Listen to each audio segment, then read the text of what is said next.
Hello everyone, welcome to our channel. So ఈ వీడియోలో వచ్చేసి మనం పర్స్పెక్టివ్ ఎడ్యుకేషన్కి సంబంధించిన వీడియోస్ అనేవి కంటిన్యూ చేద్దామండి. సో చూడండి, ఇక్కడ వచ్చేసి సార్జెంట్ కమిటీ, నెక్స్ట్ వచ్చేసి ప్రీ ఇండిపెండెన్స్ ఇంకో కమిటీ ఏది స్టార్ట్ అయ్యింది అంటే సార్జెంట్ కమిటీ. అది వచ్చేసి 1944న. So the Sargent scheme known as the report of the Sargent commission.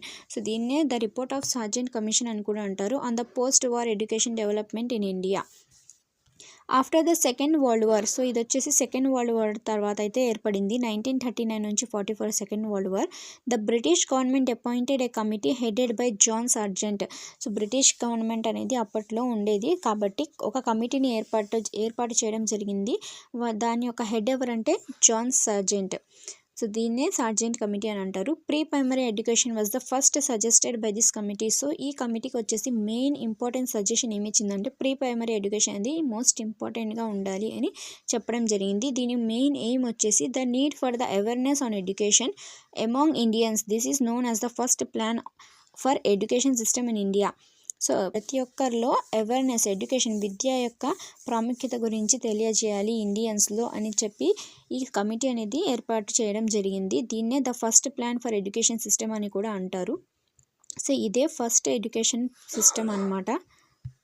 Next importance of this committee. So ఇలా ఉన్న ప్రాముఖ్యత ఏంటంటే to provide pre primary education for 3 to 6 years of age. So 3 నుంచి 6 సంవత్సరాలు ఉన్న పిల్లలందరి ప్రీ ప్రైమరీ ఎడ్యుకేషన్ని అందించాలి. Compulsory free primary education for, so primary వచ్చేసి 6 to 14 years చిల్డ్రన్కి compulsory free education, primary education అనేది జరపాలి. ప్రీ ప్రైమరీ వచ్చేసి 3 to 6 years, ప్రైమరీ వచ్చేసి 6 to 14 years. Pursue 3 years degree education after higher secondary education. So secondary education తర్వాత 3 years degree education అనేది ఉండాలి. Next special educational institutions for the physically and mentally handicapped students. So స్పెషల్గా handicapped and mentally handicapped, physically హ్యాండిక్యాప్డ్గా ఉన్న ప్రతి ఒక్క స్టూడెంట్కి educational institutions అనేవి అందుబాటులో ఉండాలి. In service programmes to upgrade teaching. So teaching కొరకై ఇన్ సర్వీస్ ప్రోగ్రామ్స్ అనేవి ఏర్పాటు చేస్తూ ఉండాలి. సో ఇవే మెయిన్ ఇంపార్టెంట్ పాయింట్స్. ఈ కమిటీ వచ్చేసి 1944న. సో ఎలా అడగచ్చు అంటే ప్రీ ఇండిపెండెన్స్లో ఉన్న లాస్ట్ కమిటీ ఏది అంటే సార్జెంట్ కమిటీ 1944న. సో కాబట్టి అండ్ దీన్నే ఏమైనా, సో ఇది దేనికి ప్రాముఖ్యత ఇచ్చిందంటే ప్రీ ప్రైమరీ ఎడ్యుకేషన్కి ఇచ్చింది. సో అది ఏజ్ ఎప్పటి నుంచి ఎప్పటి వరకు అంటే 3 to 6 years వరకు అనమాట. సో నెక్స్ట్ వచ్చేసి దాని తర్వాత ఆఫ్టర్ ఇండిపెండెన్స్ వచ్చేసి సెకండరీ ఎడ్యుకేషన్ కమిషన్ అనేది ఏర్పాటు చేయడం జరిగింది. ఇది 1952 to 53, also known as doctor Lakshmana Swami Mudaliar commission. So దీన్ని మొదలియార్ కమిటీ అని కూడా అంటారు.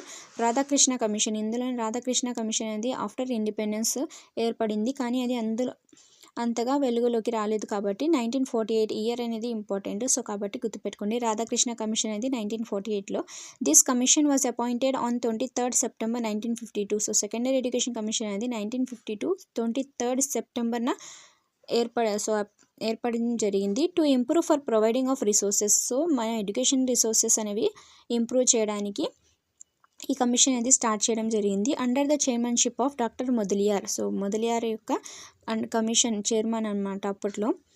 And vice chancellor of Madras university and the secretary A S Basu. So Madras university యొక్క వైస్ ఛాన్సలర్ అండ్ అలాగే సెక్రటరీ వచ్చేసి ఏఎస్ బసు అండ్ 7 members కలిసి ఈ సెకండరీ ఎడ్యుకేషన్ కమిషన్ని స్థాపించారు. Secondary education should given to 11 to 17 years children. So ఇందులో వచ్చేసి సెకండరీ ఎడ్యుకేషన్ అనేది 11 నుంచి 17 years వరకు ఉన్న పిల్లలకి అయితే బోధన అది అందించాలి అని చెప్పడం జరిగింది సెకండరీ ఎడ్యుకేషన్ అనేది.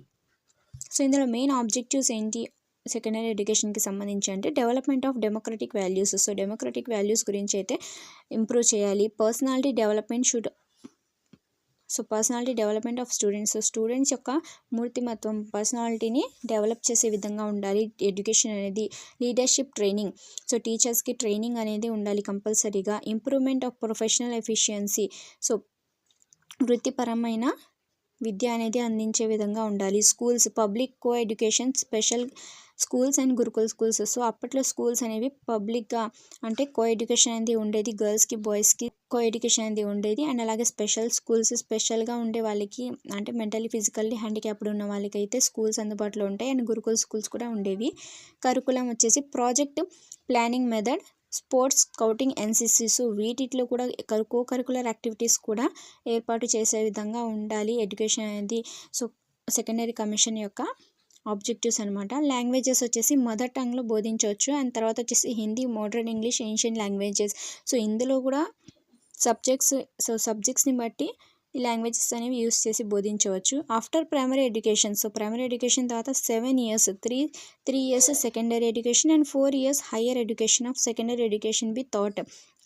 సో ప్రైమరీ ఎడ్యుకేషన్ తర్వాత 7 years అనమాట. అందులో వచ్చేసి 3 years secondary education and 4 years higher education అనేది అందించాలి. 2 years of training for higher secondary teachers and 1 year for graduate teachers. So graduate అయిన టీచర్స్కి 1 year ట్రైనింగ్ కంపల్సరీగా ఉండాలి అండ్ 2 years అనే ట్రైనింగ్. సో హయ్యర్ ఎడ్యుకేషన్ చెప్పే వారికైతే టీచర్స్కి 2 years ట్రైనింగ్ అనేది కంపల్సరీగా ఇవ్వాలి అని ఇందులో చెప్పడం జరిగింది. సో సెకండరీ ఎడ్యుకేషన్లో ఇందులో వచ్చేసి సార్జెంట్ కమిటీ అండ్ అలాగే సెకండరీ ఎడ్యుకేషన్ కమిషన్ అనేది తెలుసుకున్నాము. ప్రీ ఇండిపెండెన్స్కి అయితే సార్జెంట్ కమిటీ 1944, ఆఫ్టర్ ఇండిపెండెన్స్ వచ్చేసి సెకండరీ ఎడ్యుకేషన్ 1952 to 53 అండ్ అంతకుముందు వచ్చేసి ఆఫ్టర్ ఇండిపెండెంట్ వచ్చేసి రాధాకృష్ణ కమిషన్ 1948. సో 1948 ఆఫ్టర్ వచ్చేసి. కాబట్టి ఇవి చాలా చాలా ఇంపార్టెంట్. ఇందులో వచ్చేసి సెకండరీ ఎడ్యుకేషన్ కమిషన్ యొక్క సో ఏర్పడ్డ డేట్ అడగొచ్చు అండ్ ఇయర్ అడగొచ్చు. సో ఎవరి ఆధ్వర్యంలో కూడా అడగొచ్చు, డాక్టర్ మొదలియార్. అండ్ ఇది దేని మీద ఎక్కువ దృష్టి సారించిందంటే సెకండరీ ఎడ్యుకేషన్ మీద అనమాట. సో దీని యొక్క వేరే సెకండరీ ఎడ్యుకేషన్ కమిషన్ యొక్క వేరే పేరు ఏది అంటే డాక్టర్ లక్ష్మణస్వామి మొదలియార్ కమిషన్ అని కూడా అంటారు. లేకపోతే మీకు కొంచెం కష్టంగా అడగొచ్చు అంటే doctor Mudaliar commission was also known as secondary education commission. So కాబట్టి ఇది చాలా చాలా ఇంపార్టెంట్. సో నెక్స్ట్ వీడియో అయితే మళ్ళీ కలుద్దాం. Thank you for watching this video.